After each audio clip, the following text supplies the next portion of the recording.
Modi arrived in Port of Spain, was received by PM Kamala with a guard of honor and vibrant cultural performances. He addressed the Trinidad and Tobago Parliament and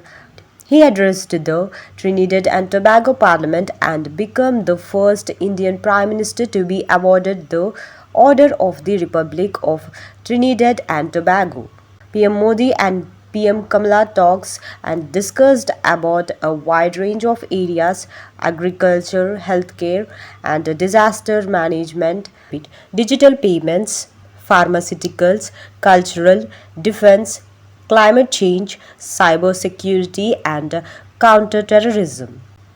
Agreements were signed to boost cooperation in infrastructure, quick impact project, culture, sports, diplomatic training, pharmaceuticals, digital transformation, and Hindi Indian studies. Modi praised the Indian origin community for their courage and cultural contributions, calling them ambassadors of the India's heritage.